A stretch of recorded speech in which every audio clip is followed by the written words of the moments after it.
નમસ્કાર મિત્રો, હું વિનોદ પિલોલ. આપ જોઈ શકો છો અત્યારે હું ઓલાના સર્વિસમાં ગયો હતો જેતલપુર, પણ મારી ગાડી સર્વિસ ના થઈ. પણ અહીંયા આગળ તમે ધી રોડ પર એક આપણે છે મૂનલાઇટ ઓટો ગેરેજ, બરાબર.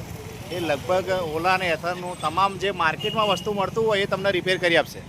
માર્કેટમાં મળતું હોય એ, બરાબર. મારી વાત ધ્યાનથી સાંભળજો. માર્કેટમાં વસ્તુ નહીં મળતું હોય એ નહીં થાય, બરાબર. જો અત્યારે હું મારી ઓલા લઈને ત્યાં આગળ મેં બ્રેક લાઇનર લગભગ નખાયા તો 2300 રૂપિયા લીધા. બહાર એ વસ્તુ તમે કરાવો તો 500 પતી જાય, બરાબર. અત્યારે હું આ બેરિંગ નખાવા આવ્યો છું.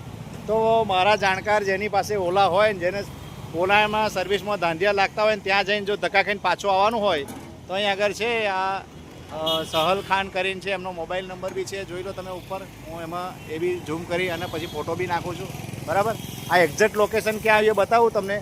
આપણા નાગરવાડાથી જે રાવપુરા રોડ છે, રાવપુરા 4 રસ્તા, બરાબર, તેની વચ્ચે આવે છે અને ધી રોડ કહેવાય છે. તો તમે આ જગ્યાએ આવી અને તમે ઓલાનું જે ઓલાની સર્વિસથી થાકી ગયા હોય તો અહીંયા આગળ તમને થોડી રાહત મળશે અને કામ સારું થશે, બરાબર. તો એના માટે આ વિડીયો બનાવ્યો છે. આ વિડીયો બને એટલો આનો પ્રચાર કરજો કે જેથી કોઈ વ્યક્તિને તકલીફ પડતી હોય તો તહેવારોમાં હેરાન ના થાય અને પોતાની ઓલાને રાબેતા મુજબ ચલાવી શકે. બાકી મારી પાસે બીજું એક ઓલા પડી છે જે લગભગ છેલ્લા 1.5 મહિનાથી બંધ છે, પણ એ બેટરીનો ઇસ્યુ છે એટલે હું મગજમારી નથી કરતો. સમય આવે કરીશું, કારણ કે આપણે 2 ગાડી હમણાં ચાલુ છે, બરાબર. જેમ ચાલે છે એમ ચાલવા દઈએ છીએ. પણ કોઈને ઓલાની સર્વિસ કરાવી હોય તો અહીંયા આગળ આવીને કરાવી શકો છો. એના માટે અમે વિડીયો બનાવ્યો છે. આ વિડીયો બને એટલો શેર કરજો, બરાબર. અને અહીંયા આગળ આ ભાઈ છે, જોઈ લો, કામ ચાલુ જ છે અત્યારે મારું.